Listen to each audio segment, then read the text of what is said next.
नमस्कार, मैं रवीश कुमार। बिहार में विपक्ष वोट चोरी के खिलाफ सड़क पर उतरा हुआ है और संसद में मुख्य चुनाव आयुक्त के खिलाफ महाभियोग की तैयारी शुरू हो गई है। वोट चोरी को लेकर अगर आप विपक्ष की सक्रियता देखें तो कई मोर्चों पर लड़ता हुआ नजर आ रहा है। 83 साल के मल्लिकार्जुन खड़गे सासाराम में रैली के बाद अगले दिन संसद परिसर में समाजवादी पार्टी के साथ हलफनामे की कॉपी लेकर मुख्य चुनाव आयुक्त के झूठ को उजागर करने लगे। 13 अगस्त की अनुराग ठाकुर की प्रेस कॉन्फ्रेंस बीजेपी के लिए अब बोझ बन चुकी है। बीजेपी सक्रिय नजर नहीं आ रही। विपक्ष लगातार आगे बढ़ता जा रहा है। महाराष्ट्र से लेकर लोकसभा चुनावों के नतीजे संदेह के घेरे में आ चुके हैं। मुख्य चुनाव आयुक्त ज्ञानेश कुमार ने सवालों का अंबार पैदा कर दिया। उनके जवाब का मजाक उड़ने लगा है। राहुल गांधी और तेजस्वी यादव आक्रामक होते जा रहे हैं। ट्विटर पर जाकर देखिए तो ज्ञानेश कुमार के दावों की धज्जियां उड़ाई जा चुकी हैं। इन सब के बीच आईटी सेल की ताकत से लैस गोदी मीडिया के समर्थन से खड़ी बीजेपी खामोश हो गई है। राहुल गांधी ने प्रेस कॉन्फ्रेंस की बातों को जनता के बीच उछालना शुरू कर दिया है। कुल मिलाकर खबरों से इन मामलों को दबाने का पूरा प्रयास फेल हो चुका है। वोट चोरी का आरोप लोगों के बीच तेजी से पसरता जा रहा है। ये अंबेडकर जी का संविधान, महात्मा गांधी का संविधान, उसको बचाने की लड़ाई है, ये भूलिए मत। संविधान में लिखा है कि हर नागरिक, हर एक हिंदुस्तान के नागरिक को एक वोट मिलेगा और इलेक्शन कमीशन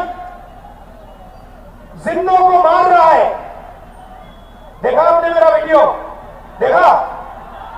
जहां पे मरे हुए लोगों के साथ मैं चाय पी रहा हूं। इलेक्शन कमीशन ने जिंदा लोगों को मार दिया। आज मैं मिला जिन्होंने पिछले चुनाव में वोट किया, पिछले चुनाव में वोट किया, वोटर लिस्ट पे नाम था उनका, 4-5 चुनाव में वोट किया है, उनका नाम काट दिया। मैंने उनसे पूछा तुम्हारा नाम क्यों काटा? कहते हैं ऊपर से ऑर्डर आया है। ऊपर से ऑर्डर आया, किसका ऑर्डर? नरेंद्र मोदी का ऑर्डर, इलेक्शन कमीशन का ऑर्डर। महाभियोग से क्या होगा? यही होगा कि संसद में चुनाव आयोग और मुख्य चुनाव आयुक्त ज्ञानेश कुमार की दलीलों को लेकर शानदार बहस हो जाएगी। तब शायद देखने को मिलेगा कि बीजेपी आज के उदाहरणों से इसका जवाब दे पाती है या 50 साल पहले की घटनाओं से जवाब देने आती है। लोकसभा और राज्यसभा में बिहार में एसआईआर को लेकर चर्चा अभी तक स्वीकार नहीं हुई है, लेकिन महाभियोग अगर आ गया तो चर्चा करनी पड़ जाएगी।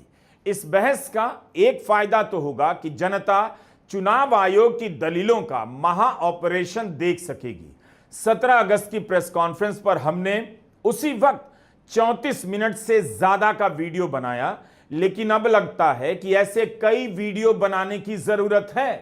वोट का अधिकार संकट में है, चुनाव चोरी होने के आरोप लग रहे हैं, चुनाव आयोग ठोस जवाब नहीं दे पा रहा है, मुख्य चुनाव आयुक्त पर झूठ बोलने के आरोप लग रहे हैं। यहां संसद परिसर में इंडिया गठबंधन के सांसद हलफनामा लेकर यही तो कह रहे हैं। मुख्य चुनाव आयुक्त ज्ञानेश कुमार ने देश के सामने झूठ बोला। यह उस हलफनामे की कॉपी है जो चुनाव आयोग को 2022 में दी गई। 18,000 वोटर के नाम काटे गए थे। उन सभी ने शपथ पत्र दिया, जिसके बारे में मुख्य चुनाव आयुक्त ने कह दिया कि कोई हलफनामा नहीं मिला है। कांग्रेस अध्यक्ष मल्लिकार्जुन खड़गे, समाजवादी पार्टी के राष्ट्रीय अध्यक्ष अखिलेश यादव, तृणमूल सांसद अभिषेक बनर्जी, सागरिका घोष, कल्याण बनर्जी, महुआ मोइत्रा, डीएमके सांसद कनिमोई सहित कई सांसद हलफनामे का मॉडल लेकर प्रदर्शन करने लगे। मुख्य चुनाव आयुक्त से जब पूछा गया कि अखिलेश यादव ने हलफनामा दिया है तब एक्शन क्यों नहीं लिया गया, इसके जवाब में उन्होंने कह दिया सपा की तरफ से कोई हलफनामा नहीं मिला है। 4 घंटे के बाद अखिलेश यादव ने हलफनामा जमा करने की डिजिटल रसीद ट्वीट कर दी और 18 अगस्त को पत्रकारों के बीच हलफनामे के प्रिंटआउट बांटने लग गए। अखिलेश यादव ने कहा कि अगर पहले ही एक जिलाधिकारी को निलंबित कर दिया गया होता तो पूरे देश में यह खेल रुक जाता। अब आप देखिए कुर्सी, शाहगंज, छिबरामऊ, श्रावस्ती, मणियाऊ, कितने कम डिफरेंस से हम चुनाव हार गए। और डिलीटेड वोट ये दिखाई दे रहे हैं, कितना डिलीटेड वोट है। ये तो वो कम समय में हम आइडेंटिफाई कर पाए। अगर हमें ये जिस फॉर्म में हम लोग चाहते हैं वोटर लिस्ट हमें उसी फाइल में मिल जाए तो हम ज्यादा ढूंढ करके दे सकते हैं। और 19 में जो वोट डाले हैं 22 में कट गया। अगर वोट बनवाने का एक प्रोसीजर है तो वोट कटवाने का भी एक प्रोसेस है। हमारी डिमांड केवल इतनी है कि एक जिलाधिकारी को सस्पेंड कर दो आप। पूरे देश में एक भी वोट नहीं कटेगा। ये कागज है, एफिडेविट है, रिसिप्ट है। आप एक भी डीएम को सस्पेंड कर दिए। और ये लंबी सूची है। 2017 में जब चुनाव हुआ इलेक्शन कमीशन ने न जाने कितने अधिकारी हटाए। 19 में अगर एक भी अधिकारी हटाओ तो बता दो। 22 में अगर एक भी अधिकारी हटाओ बता दो। 24 में एक भी अधिकारी हटाओ तो बता दो। और उससे पहले अगर सरकार दूसरी थी, समाजवादी पार्टी की थी, आप पता करिए कि कितने अधिकारी हटाए गए। डीजीपी हटाया गया, होम सेक्रेटरी, न जाने कितने अधिकारी हटाए गए। लेकिन जब से बीजेपी की सरकार उत्तर प्रदेश में आई है तब से एक भी अधिकारी नहीं हटाए। एक भी शिकायत पर किसी अधिकारी को नहीं हटाया गया। आखिर क्यों? इलेक्शन कमीशन इसका मतलब यह है कि बीजेपी का ज्यादा कहना मानता है। हम अगर शिकायत करें उस शिकायत पर कोई कार्रवाई नहीं होती है। बीजेपी की एक विधायिका छिबरामऊ, उन्होंने अपने बूथ पर 400 फर्जी वोट बना रखे थे। 400 वोट, सोचिए आप, एक बूथ पर 400 फर्जी वोट।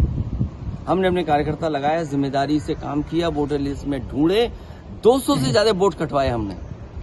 200 से ज्यादा एक बूथ पर। अगर ये एक्सरसाइज जो पॉलिटिकल पार्टी कर रही है, ये एक्सरसाइज इलेक्शन कमीशन भी तो करे।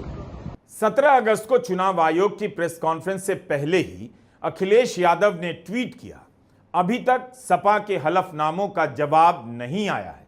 अखिलेश लिखते हैं कि चिट्ठा लंबा होता जा रहा है, जिनकी करतूतों कारनामों का उनका जवाब भी ना आया अब तक हमारे हलफनामों का।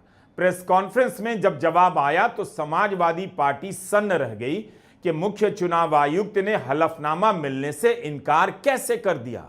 मुख्य चुनाव आयुक्त सबके सामने इस तरह झूठ कैसे बोल सकते हैं? आपने कहा कि बार बार कहा कि आपको दो सवाल पूछे। अगर देर से आप देते हैं, आप सवाल उठाते हैं तो आपको एफिडेविट देना पड़ेगा। अखिलेश यादव ने 18,000 नामों की एफिडेविट दिया हुआ है। ये राजनीति में बार बार सवाल उठ रहा है कि आपने उसका जवाब नहीं दिया। आप भी आरपी एक्ट की दुहाई देते हैं और संविधान की। तो 2024 के लोकसभा चुनाव के बाद बीजेडी ने यह कहा कि उन्होंने हलफनामा देकर उड़ीसा में मतदाता सूची में गड़बड़ी की शिकायत आपसे की थी, तो उसमें अब तक क्या कार्रवाई हुई है वो अगर आप बता सकें तो सही होगा। ये बात कही गई कि किसी एक राज्य से, उड़ीसा से या उत्तर प्रदेश से कुछ शिकायतें की गई। बात वहीं की वहीं है। चुनाव हारने या जीतने के बाद जिस मतदाता सूची पर चुनाव हुआ उसके ऊपर बिना हलफनामा दिया गया, ये बात ठीक नहीं है। हलफनामा दिया गया, ये बात ठीक नहीं है।